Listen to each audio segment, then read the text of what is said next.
नमस्कार दोस्तों, आज के वीडियो लेक्चर के अंदर हम लोग चर्चा करने वाले हैं आपके one of the most important subject business statistic को लेकर के। उम्मीद करता हूं आप सभी इत्मीनान से इस वीडियो लेक्चर के दरमियान मेरे साथ आखिरी तक बने रहेंगे। और हां, अगर आपको ये वीडियो हेल्पफुल लगता है, कंटेंट यूजफुल लगता है, तो इस वीडियो को लाइक करके अपने तमाम दोस्तों के साथ शेयर जरूर करेंगे। तो विदाउट वेस्टिंग द टाइम चलिए शुरू करते हैं। माय डियर फ्रेंड्स, जैसा कि आप सभी मेरी स्क्रीन पे देख पा रहे होंगे, आज की वीडियो लेक्चर के अंदर हम आपके चैप्टर नंबर 1 को स्टार्ट करने वाले हैं, जिसको आप लोग इंट्रोडक्शन के नाम से जानते हैं। इंट्रोडक्शन के अंदर हम लोग तमाम फंडामेंटल कॉन्सेप्ट को यहां पे बिल्ड करने वाले हैं। और मैं आपको बताता चलूं, इस चैप्टर के अंदर आपको अप्रोक्सीमेट 40 to 50% थ्योरेटिकल कॉन्सेप्ट को अंडरस्टैंड करना है। ये वो आपके थ्योरेटिकल कॉन्सेप्ट रहेंगे जिनके बिहा पे आपके अपकमिंग जो 10 चैप्टर्स है उनको आप लोग सोल्व कर पाएंगे। अगर आपने पहले चैप्टर को अच्छे से नहीं क्लियर किया तो डेफिनेटली आपके आने वाले जो 10 चैप्टर रहेंगे उन पे आपको बार-बार प्रॉब्लम देखने को मिलेगी। तो मेरी आप सभी से रिक्वेस्ट रहेगी, भले ही चैप्टर आपका थ्योरेटिकल हो, लेकिन आपके न केवल एग्जामिनेशन के पॉइंट ऑफ व्यू से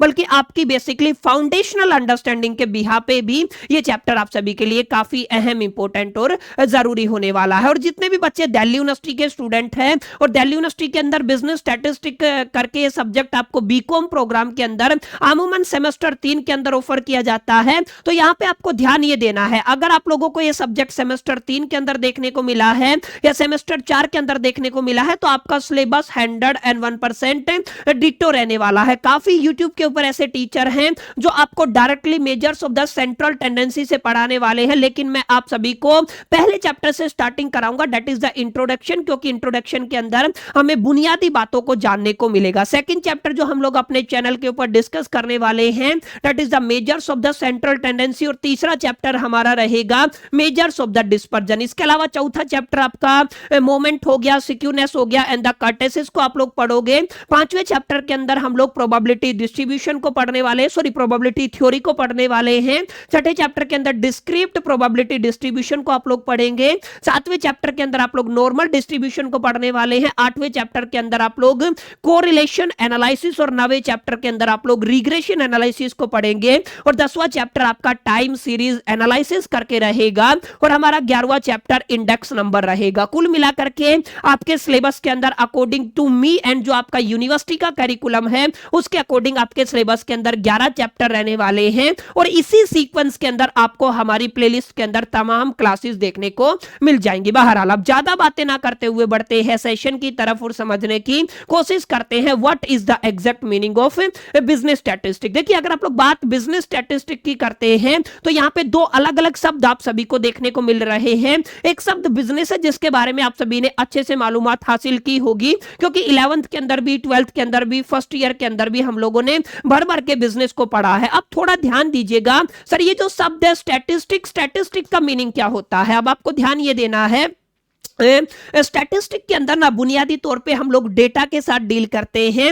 और यहां पे आपको ध्यान ये देना है, बिजनेस स्टैटिस्टिक अपने आप में आपके मैथमेटिक्स का ही एक ब्रांच होता है। जैसे मैथमेटिक्स की अगर आप लोग बात करते हैं, मैथमेटिक्स के अंदर आपको अलग अलग ब्रांचेस देखने को मिलती हैं। उनमें से एक ब्रांच क्या रहेगा सर? आपका स्टैटिस्टिक रहेगा। और स्टैटिस्टिक के अंदर हम लोग डील करते हैं कलेक्शन के साथ, ऑर्गेनाइजेशन के साथ, प्रेजेंटेशन के साथ, एनालिसिस के साथ and the interpretation of the data. ध्यान से समझना, आपको क्या करना है, सबसे पहले डेटा को कलेक्ट करके उसके बाद ऑर्गेनाइज करना है, ऑर्गेनाइज करके प्रेजेंट करना है, प्रेजेंट करके एनालाइज करके उसको इंटरप्रेट करना है। सर इतना सारा काम हम क्यों करते हैं? ताकि ये हमारी हेल्प कर सके, हम बेसिकली अपने डिसीजन के अंदर या हमारे बिजनेस के अंदर किसी डिसीजन के ऊपर बेसिकली पहुंच सके, या अगर आपको कोई कंक्लूजन निकालना है किसी भी एक डेटा से, तो उस टाइम पे हमारा कौन मदद करने वाला है? स्टैटिस्टिक का मदद करने वाला है। कुल मिलाकर के आप लोग क्या कह सकते हैं सर? आप लोग ये कह सकते हैं, statistic is the branch of the mathematics which deals with the study of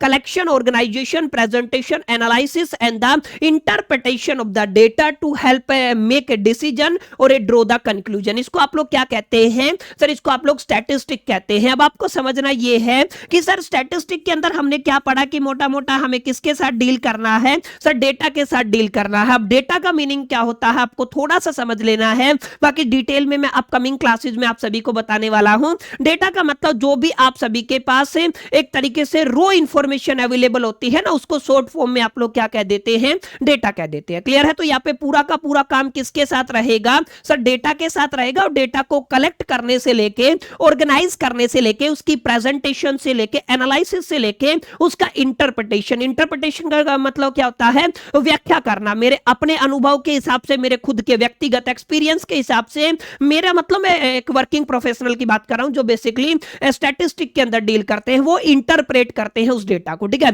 ताकि हम लोग एक कंक्लूजन पे पहुंच पाए या किसी एक डिसीजन को मेक कर पाए। उस टाइम पे हमारी कौन मदद करता है सर, स्टैटिस्टिक मदद करता है, स्टैटिस्टिक आपके डील करता है, ठीक है। अब आपको ध्यान देना है सर, अगर आप लोग स्टैटिस्टिक की बात करते हो तो स्टैटिस्टिक को आप लोग बेसिकली दो ब्रांच के अंदर डिवाइड कर देते हो। सबसे पहले आपका डिस्क्रिप्टिव स्टैटिस्टिक रहेगा, दूसरे नंबर पे आपका इन्फेरेंशियल स्टैटिस्टिक रहेगा। ये आपको याद रखना है कि सर जब जब आप लोग स्टैटिस्टिक की बात करते हैं, सॉरी, तो स्टैटिस्टिक के अंदर हमारे पास दो तरीके की ब्रांच आ जाती हैं। डिस्क्रिप्टिव स्टैटिस्टिक आ जाता है, एक आपका इन्फेरेंशियल स्टैटिस्टिक आ जाता है।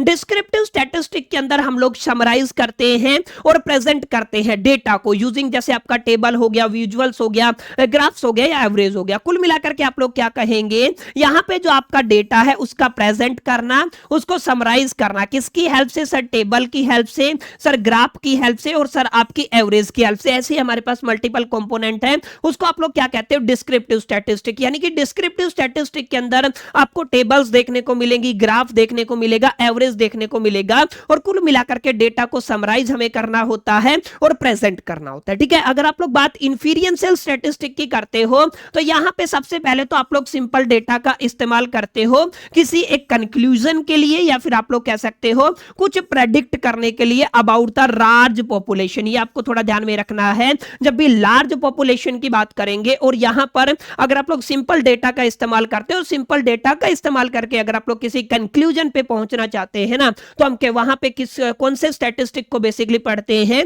That is called the inferential statistic, ठीक है। तो ये आपको थोड़ा सा याद रखना है बुनियादी तौर पे कि सर एक स्टैटिस्टिक का मीनिंग क्या होता है, और स्टैटिस्टिक के अंदर बेसिकली आप लोग जो दो ब्रांच बना देते हैं, एक आपका डिस्क्रिप्टिव और एक आपका इन्फेरेंशियल, ठीक है। इन दोनों का अपना मीनिंग क्या होता है, मायना क्या होता है, अर्थ क्या होता है, बहुत बेसिक चीजें हैं। इनको अगर आप लोग पढ़ेंगे, इनकी डेफिनेशन को क्लियर करेंगे, तभी आप अपने बेस को स्ट्रॉन्ग कर पाएंगे, और तभी आप जितने भी चैप्टर हमें आगे देखने को मिलेंगे उनको अच्छे से टैकल कर पाएंगे, ठीक है। तो ये आपका स्टैटिस्टिक का बेसिक मीनिंग है, जिसको आपको एक बार पढ़ लेना है ताकि आपको एक बार क्लैरिटी हो सके। अब यहाँ पे ध्यान दीजिएगा, बुनियादी तौर पे स्टैटिस्टिक की कैरेक्टरिस्टिक्स क्या होती है, कुछ इस तरीके की चीजें भी आपको यहाँ पे पढ़नी होती है। तो सबसे पहले हम लोग बात करते हैं सर, अगर आप लोग बात स्टैटिस्टिक की करते हैं तो स्टैटिस्टिक के कैरेक्टरिस्टिक की अगर आप लोग बात करते हैं तो स्टैटिस्टिक के अंदर ना हम लोग कभी भी इंडिविजुअल डेटा के ऊपर काम नहीं करते हैं, हम लोग यहाँ पे एग्रीगेट डेटा के ऊपर काम करते हैं। इस बात को आपको समझना है। इसका मतलब क्या है,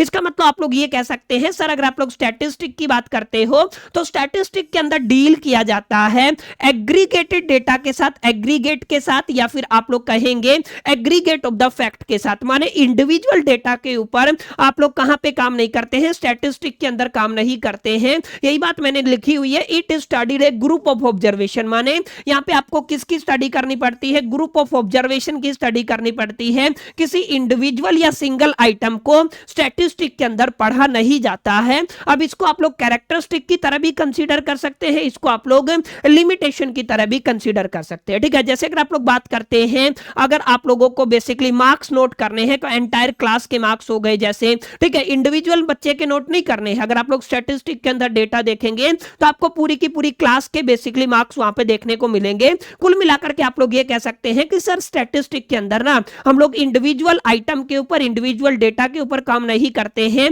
एग्रीगेट ऑफ द डेटा के ऊपर, एग्रीगेशन ऑफ द डेटा के ऊपर काम करते हैं, ठीक है। तो ये बेसिक सी बात है, इसको याद रखना है। अब यहाँ पे देखिएगा, स्टैटिस्टिक आर न्यूमेरिकली एक्सप्रेस, ये काफी इंपॉर्टेंट पॉइंट है।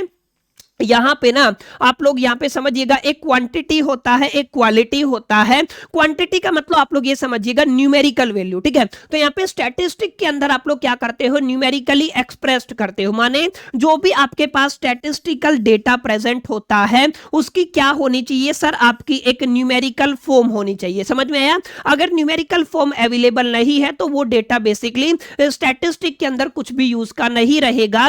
जैसे अगर आप लोग बात करते हैं आपके कस्टमर की लॉयलिटी, जैसे अगर आप लोग बात करते हैं अपने एम्प्लॉइज की इंटीग्रिटी को लेकर के, ऑनेस्टी को लेकर के, तो यहां पे ऑनेस्टी को कैसे आप लोग बेसिकली डेटा के अंदर प्रेजेंट करेंगे, कैसे आप लोग उनकी इंटीग्रिटी को डेटा के अंदर प्रेजेंट करेंगे, तो ये पॉसिबल नहीं है। इसका मतलब जो भी आपका डेटा है अगर उसकी न्यूमेरिकल फॉर्म एग्जिस्ट नहीं करती है तो स्टैटिस्टिक के अंदर हम लोग उसको वापर नहीं सकते, उसको यूज नहीं कर सकते हैं, उसका इस्तेमाल नहीं कर सकते। समझ में आया? तो दैट्स व्हाई मैंने क्या लिखा है, statistic are the numerically expressed. आप लोग क्या कहेंगे, न्यूमेरिकली एक्सप्रेस करेंगे। जैसे मान लीजिए आपने इनकम की बात की तो इनकम का अपना एक न्यूमेरिकल वैल्यू होता है, एज हो गया, हाइट हो गया, सेल्स हो गया, पॉपुलेशन हो गया। कुछ कुछ ऐसे एग्जांपल मैंने दिए हैं माय डियर फ्रेंड्स, जहां पे आपको न्यूमेरिकल फॉर्म देखने को मिलता है और जहां पर आप लोग बेसिकली स्टैटिस्टिक का इस्तेमाल करते हैं, ठीक है।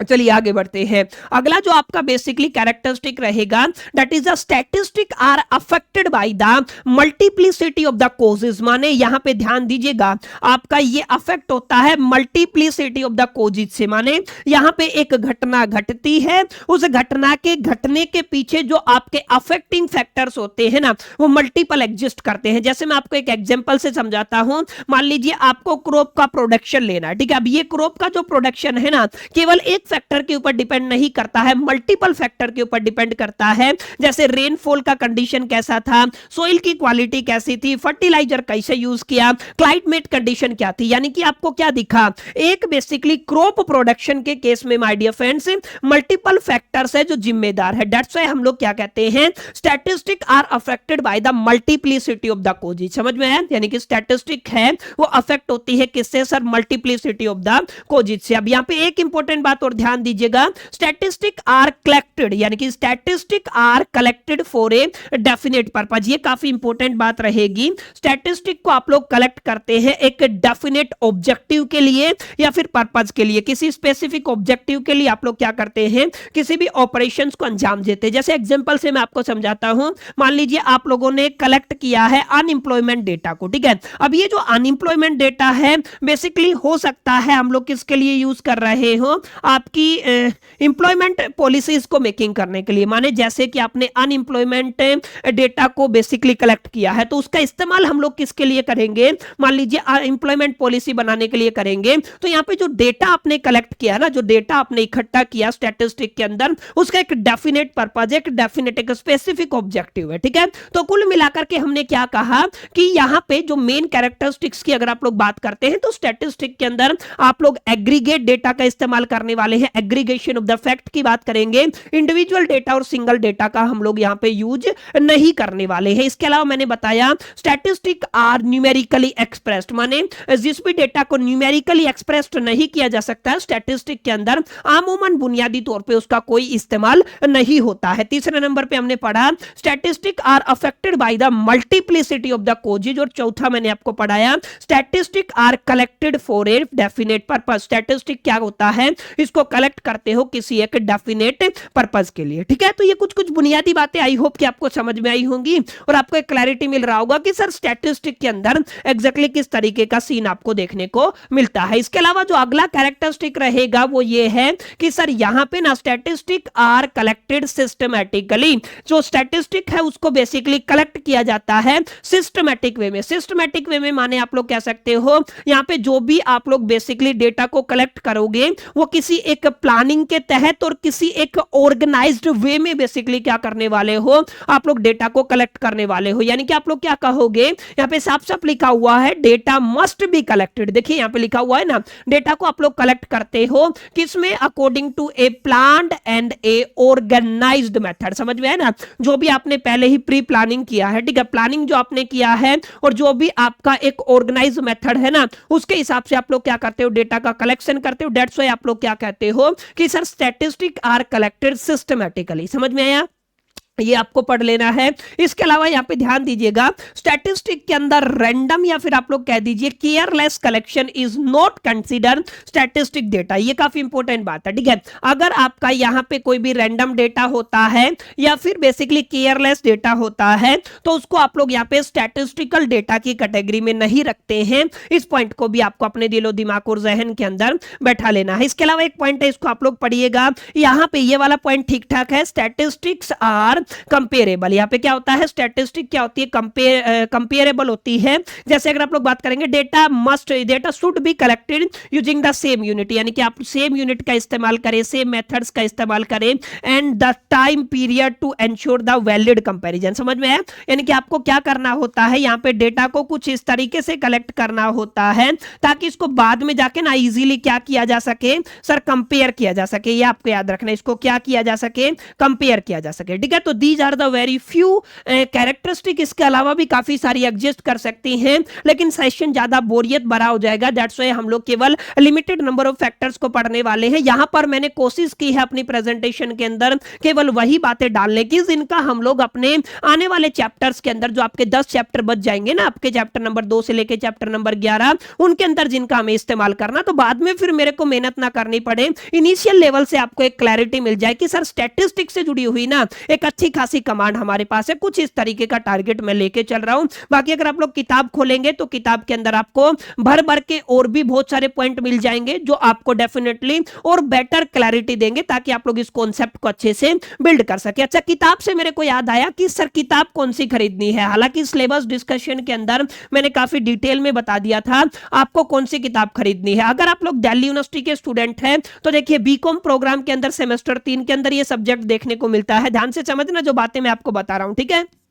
यहाँ पे क्या है सर, आपका बीकॉम प्रोग्राम के अंदर, ठीक है, आपको सेम 3 के अंदर देखने को मिलता है ये वाला सब्जेक्ट, ठीक है। इसी तरीके से बीकॉम ऑनर्स के अंदर आपको सेम 4 के अंदर ये वाला सब्जेक्ट देखने को मिलता है। और यहाँ पे आपको केवल एक ही किताब खरीदनी है जो मैं आपको सजेस्ट करूंगा दोनों सेमेस्टर के लिए, that is written by the JK Thakral, ठीक है। तो आपका बिजनेस स्टैटिस्टिक करके एक किताब आता है जो किसने लिखा है, जेके ठकराल ने लिखा है। चाहे आप लोग बिजनेस स्टैटिस्टिक की बात करें, चाहे आप लोग मैथमेटिक्स की बात करें, दोनों ही किताबें दिल्ली यूनिवर्सिटी के अंदर कौन सी रेफर की जाती हैं, सर जेके ठकराल की किताबें रेफर की जाती हैं। तो इट्स माय हम्बल रिक्वेस्ट, अगर आप लोग किताब खरीदना चाहते हैं और आपको डेफिनेटली किताब खरीदनी चाहिए in the case of the mathematics specifically, चाहे वो स्टैटिस्टिक हो चाहे मैथमेटिक्स हो, तो आप लोग डेफिनेटली जेके ठकराल की किताब को अपनी कंसिडरेशन में रख सकते हैं। आई होप कितनी बातें आपको क्लियर रही होंगी। अभी तक हम लोगों ने बहुत बुनियादी बातें पढ़ी। सबसे पहले हमने पढ़ा स्टैटिस्टिक का मीनिंग क्या होता है। आप यहां पे स्टैटिस्टिक को डिवाइड करते हो 2 ब्रांचेस के अंदर, उनको स्टडी कर लिया।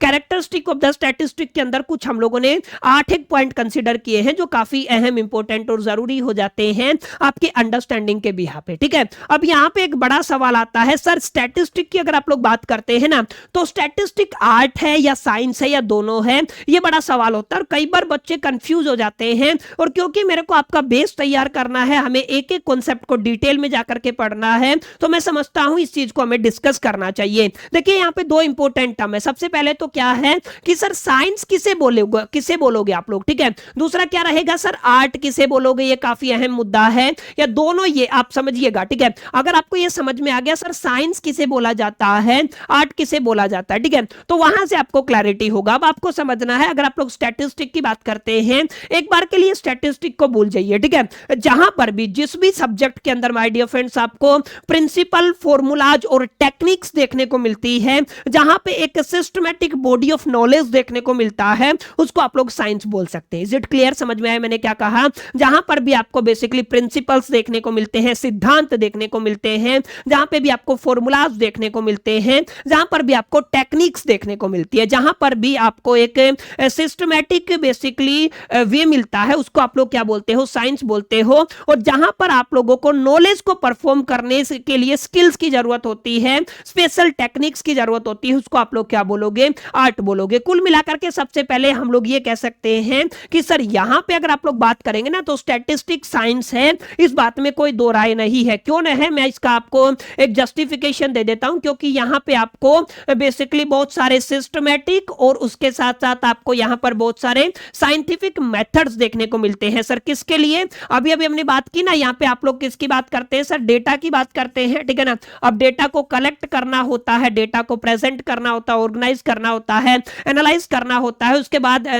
कंपेयर करके उसको इंटरप्रेट करना होता है। तो ये सारे काम जो अब आप लोग करते हैं ना, ये सारे फंक्शन होते हैं। ये फंक्शन के लिए आपके पास एक systematic and the scientific method exist करता है। इसके अलावा ये समझ गए ना, ये क्या करता है, एक सिस्टमैटिक और साइंटिफिक मेथड एग्जिस्ट करता है। That's why we can say statistic is a science. ठीक है, स्टैटिस्टिक क्या होती है आपकी, एक साइंस होती है। ये बात लिखी हुई है, ये फॉलो करता है कि systematic and the scientific method को किसके लिए सर, कलेक्टिंग करने के लिए, ऑर्गेनाइजिंग के लिए, एनालाइजिंग के लिए, interpret and the presentation of the data. समझ में आया, डेटा के लिए, डेटा को कलेक्ट करने से लेकर, ऑर्गेनाइज करने से लेकर, एनालाइज, इंटरप्रेट और प्रेजेंट करने तक आप लोग क्या करते हैं, एक सिस्टमैटिक और साइंटिफिक मेथड्स का इस्तेमाल करते हैं। दैट्स व्हाई वी कैन से कि ये क्या होता है, साइंस होता है। और ध्यान दीजिएगा यहां पर भी ये आपका बेस्ड होता है प्रिंसिपल्स के ऊपर, फॉर्मूलाज के ऊपर, इसके अलावा टेक्निक के ऊपर। तो एक बड़ा कारण ये भी है, ठीक है। तो ये तो बात होगी कि statistic as a science, statistic को आप लोग कैसे पढ़ सकते हो सर, साइंस की तरह पढ़ सकते हो। अब मुद्दा ये आता है कि सर ये साइंस होता क्यों है, इसका कारण मैंने अभी अभी आपको बताया, क्योंकि हम लोग यहाँ पे डेटा कलेक्शन के केस में साइंटिफिक मेथड्स का इस्तेमाल करते हैं और यहाँ पे ये फॉलो करता है डेफिनेट रूल्स को और प्रिंसिपल्स को। इस मुद्दे पर भी मैंने चर्चा की। और यहाँ पे ध्यान दीजिएगा, कंक्लूजन के लिए यहाँ पे आप लोग एक ड्रॉ करते हो लॉजिकल और ऑब्जेक्टिव, यानी कि आप लोग डेटा कलेक्शन के बाद बेसिकली एक लॉजिकल और एक ऑब्जेक्टिव कंक्लूजन पे पहुंचते हैं। तो ये भी एक निशानी है साइंस की। इसके अलावा ये बेसिकली हेल्प करता है रिसर्च करने में और डिसीजन मेकिंग में। समझ में आया, तो ये क्या करता है सर, रिसर्च करने में और डिसीजन मेकिंग में भी हमारी हेल्प करता है।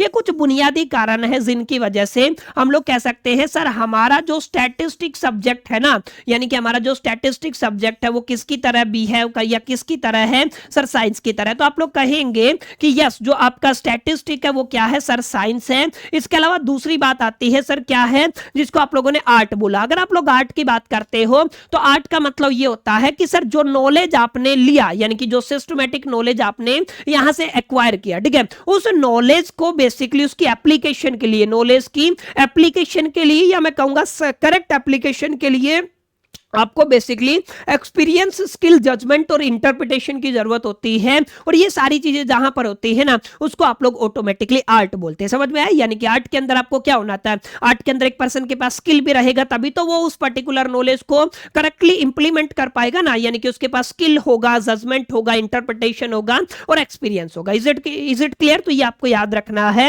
कि सर अगर आप लोग यहाँ पे बात करते हैं स्टैटिस्टिक एज ए आर्ट की, तो मैंने बताया यहाँ पे आर्ट क्यों है, क्योंकि इसकी करेक्ट एप्लीकेशन के लिए ना आपको किसकी जरूरत होती है सर, आपको स्किल्स की जरूरत होती है सर, आपको एक्सपीरियंस की जरूरत होती है सर, आपको जजमेंट की जरूरत होती है और आपको इंटरप्रिटेशन की जरूरत होती है। That's why we can easily say कि आपका जो स्टैटिस्टिक किसकी तरह बिहेव करता है, एज ए आर्ट की तरह बिहेव करता है।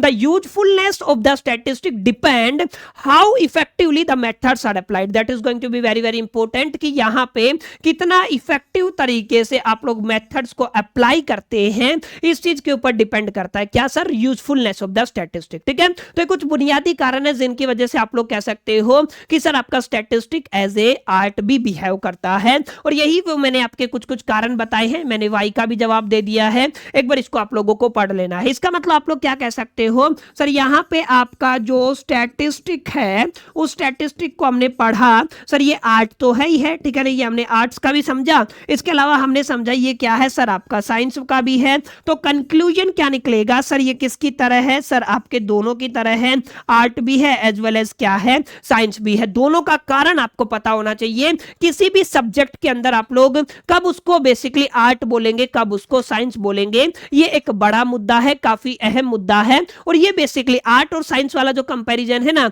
आपको करीब करीब हर एक सब्जेक्ट के अंदर देखने को मिलता है। और ये आप लोग तब कर पाएंगे तब आप बेसिकली आर्ट और साइंस की फाउंडेशनल डेफिनेशन को समझेंगे जो हम लोगों ने यहाँ पर डिस्कस कर लिया। ठीक है, तो ये क्लियर हुआ सर। अगर आप लोग characteristics of the characteristic of the statistic के बाद अगर आप लोग स्टैटिस्टिक एज ए साइंस और एज ए आर्ट की बात करते हैं तो आप लोग क्या कहेंगे, आप लोग अगर ऑप्शन के अंदर आता, ऑप्शन वैसे आता नहीं है लेकिन आपको पता होना चाहिए ये आर्ट भी है एज वेल एज क्या है, साइंस भी है। ठीक है, तो आई होप कितनी बातें आपको क्लियर रही होंगी। अभी तक हम लोगों ने कुछ कुछ बेसिक चीजों को क्लियर करने की कोशिश की है। अब हम बात करने वाले, अच्छा एक कंपैरिजन हम लोगों को देखने को मिल जाएगा जो यहां पे है। ठीक है, एक बार इसको भी पढ़ लीजिएगा ताकि आपको और बेटर क्लैरिटी हो सके। ठीक है, अब हम बात करने वाले हैं सर यहां पर ना फंक्शन ऑफ स्टैटिस्टिक क्या रहने वाले। This is going to be very very important कि स्टैटिस्टिक के फंक्शन क्या रहेंगे। उससे पहले मैं आप सभी से रिक्वेस्ट करूंगा, अगर आप सभी ने अभी तक हमारे दोनों चैनल्स को सब्सक्राइब नहीं किया है तो सब्सक्राइब कर लीजिएगा, साथ साथ आप लोगों को बेल आइकन को जरूर प्रेस कर लेना। ठीक है,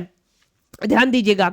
जैसे पहला चैनल हमारा रहेगा बीकॉम कॉर्नर, जहां पर आपको आपके सेमेस्टर 3 से जुड़ी हुई तमाम पूरा का पूरा कोर्स फाइनेंशियल मैनेजमेंट करके जो सब्जेक्ट है आपका कोर सब्जेक्ट है उसकी तमाम क्लासेस यहां पे देखने को मिल जाएंगी। और ऑलरेडी इस चैनल के ऊपर मैंने आपके 2 चैप्टर पढ़ा दिए हैं। और यहां पर माय डियर फ्रेंड्स आपको आपके सेमेस्टर 3 की पूरा का पूरा स्टैटिस्टिक का जो सॉल्यूशन है ना यहाँ पे देखने को मिलेगा।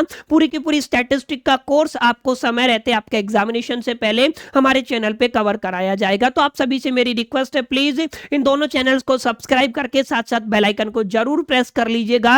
और इस वीडियो के डिस्क्रिप्शन बॉक्स के अंदर हमारे टेलीग्राम चैनल का जो लिंक है वो गिवन है, उसको भी एक बार टेलीग्राम चैनल को साथ साथ ज्वाइन कर लीजिएगा ताकि जितने भी सेशन मैं आपको यहाँ पे अपने दोनों चैनल के ऊपर प्रोवाइड करने वाला हूं उनका पीडीएफ एज इट इज आप लोग वहां पर जाकर के एक्सेस कर पाए और अपनी प्रिपरेशन को नेक्स्ट लेवल के ऊपर ले जा सके। बहरहाल अब ज्यादा बातें ना करते हुए थोड़ा आगे बढ़ते हैं। ध्यान दीजिएगा, मैं बता रहा था सर हम लोग किसकी बात करते हैं, हम स्टैटिस्टिक के अंदर फंक्शंस की बात करते हैं। ठीक है, तो स्टैटिस्टिक परफॉर्म करती है काफी इंपॉर्टेंट फंक्शंस बिजनेस के अंदर, ये भी आपको ध्यान देना है।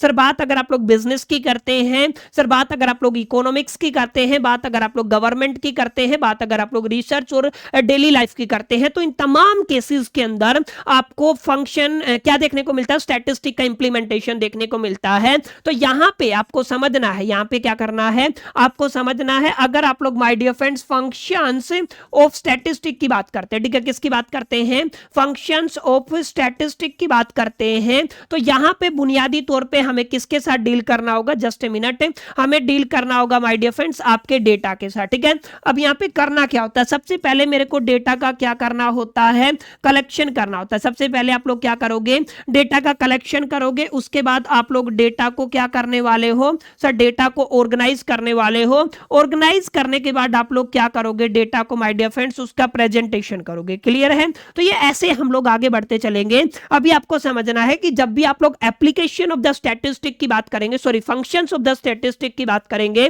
तो सबसे पहले हमें डेटा को कलेक्ट करना होता है। क्या करना होता है, डेटा को कलेक्ट करना होता है। स्टैटिस्टिक हेल्प करता है किसके अंदर सर, सिस्टमैटिक कलेक्शन के अंदर। किसका systematic collection of the numerical data, ये भी अपने आपको अपने दिलो दिमाग और जहन के अंदर याद रखना, अलग अलग सोर्सेज से। ठीक है, अब इसके अलावा आपको क्या करना है सर, डेटा को ऑर्गेनाइज करना है, ये भी इसका फंक्शन रहेगा।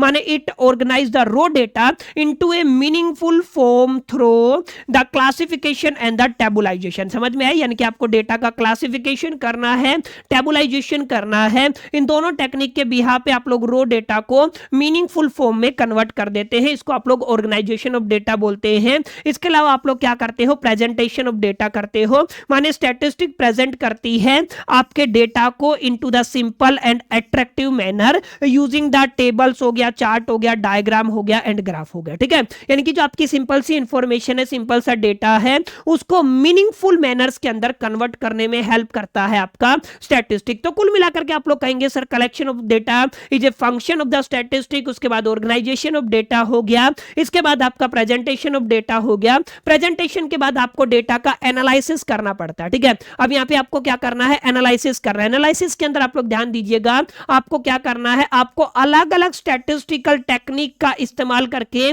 डेटा को एनालिसिस करना है और उसके अंदर डिस्कवर करना होता है अलग अलग पैटर्न्स को, रिलेशनशिप को। ठीक है, एनालिसिस का मतलब क्या होता है सर, उसके अंदर डेटा के अंदर जो भी पैटर्न है उसको समझना और उनके अंदर जो भी रिलेशनशिप बनता है उसको समझना, ये क्या कहलाता है, एनालिसिस ऑफ द डेटा कहलाता है। इसी तरीके से फिर आपको क्या करना होता है, इंटरप्रिटेशन ऑफ द डेटा करना होता है। इंटरप्रिटेशन ऑफ डेटा का मतलब आपको डेटा की व्याख्या करनी है अपने टर्म में, जैसा आपने डेटा को समझा, जैसा आपने डिकोड किया उसको उसकी व्याख्या करना, ये क्या कहलाता है, इंटरप्रिटेशन। और लास्ट में जाके फंक्शन के अंदर क्या आता है सर, कंपैरिजन आता है। माने statistics facilitate comparison between the different group. ध्यान दीजिएगा, अलग अलग ग्रुप्स के अंदर, अलग अलग पीरियड्स के अंदर और अलग अलग रीजन्स के अंदर आपको किस चीज के लिए फैसिलिटेट करता है सर, कंपैरिजन के लिए। ठीक है, तो ये आपको याद रखना है सर। जैसे आपका collection of data is a function of the statistic, उसके बाद ऑर्गेनाइजेशन ऑफ डेटा हो जाएगा, प्रेजेंटेशन ऑफ डेटा हो जाएगा, इसके अलावा आप लोग क्या कहेंगे,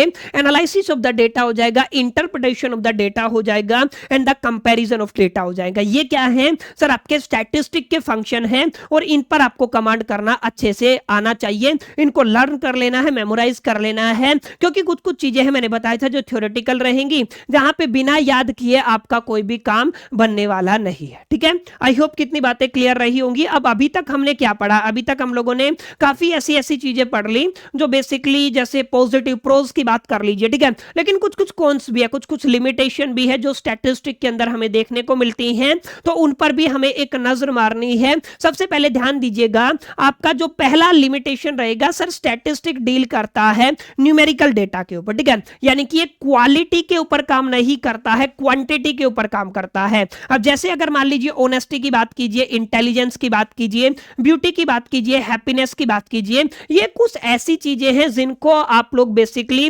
न्यूमेरिकल टर्म्स के अंदर मेजर नहीं कर सकते हो। अगर आप लोग इनको न्यूमेरिकल टर्म्स के अंदर मेजर नहीं कर सकते हो तो स्टैटिस्टिक का इससे दूर दूर तक कोई नाता नहीं रहने वाला। इज इट क्लियर, ये आपको याद रखना है। सेकंड डिसएडवांटेज की बात करते हो, लिमिटेशन की बात करते हो, तो मैंने पहले भी बताया था सर, यहां पे आप लोग एग्रीगेट्स का इस्तेमाल करते हैं, इंडिविजुअल डेटा का इस्तेमाल नहीं करते, तो यहां पे आपको एक तरीके से एग्रीगेशन ऑफ डेटा देखने को मिलेगा। आपको बहुत बड़े डेटा की जरूरत होगी, इंडिविजुअल डेटा के ऊपर आप लोग यहां पे काम नहीं कर सकते हो। ठीक है, अब यहां पे देखिएगा, यहां पे जो रिजल्ट आपको देखने को मिलता है ना, वो आपका अप्रोक्सीमेट रिजल्ट होता है, एग्जैक्ट रिजल्ट नहीं होता है, क्योंकि यहां पर हम लोग एस्टिमेट पे काम करते हैं, एवरेज पे काम करते हैं, प्रोबेबिलिटीज पे काम करते हैं, जो मे बी, यहां पे ध्यान दीजिएगा, एक शब्द यूज कर रहा हूं, मे और मे नोट बी करेक्ट। ठीक है, आप लोग क्या कहेंगे, मे और मे नोट बी क्या रहेंगे, एग्जैक्ट रहेंगे या करेक्ट रहेंगे। ठीक है, क्योंकि एस्टिमेशन का मतलब क्या होता है, आप लोग एक अंदाजा लगा के चल रहे हैं। अब अंदाजा सही भी हो सकता है और गलत भी हो सकता है, क्योंकि ये सारी चीजें एस्टिमेशन के ऊपर काम करती है और पूरा का पूरा दाबमदार किसके ऊपर होता है सर, डेटा के ऊपर होता है। तो ध्यान दीजिएगा, डेटा के अंदर आपने कुछ गड़बड़ी कर दिया, जैसे आपको लो क्वालिटी डेटा मिल गया, ठीक है, तो आप लोग क्या कहेंगे सर, अगर आपके पास लो क्वालिटी डेटा है तो आपकी सारी ऑब्जर्वेशन गलत हो जाएगी, आपकी सारे रिजल्ट्स गलत हो जाएंगे। तो यहाँ पे सारी चीजें किसके ऊपर डिपेंड करती है, डेटा के ऊपर। कुल मिलाकर के आप लोग कह सकते हैं यहाँ पे केवल न्यूमेरिकल डेटा के साथ डील किया जाता है, एग्रीगेशन के साथ डील किया जाता है, इंडिविजुअल डेटा के साथ डील नहीं किया जाता है।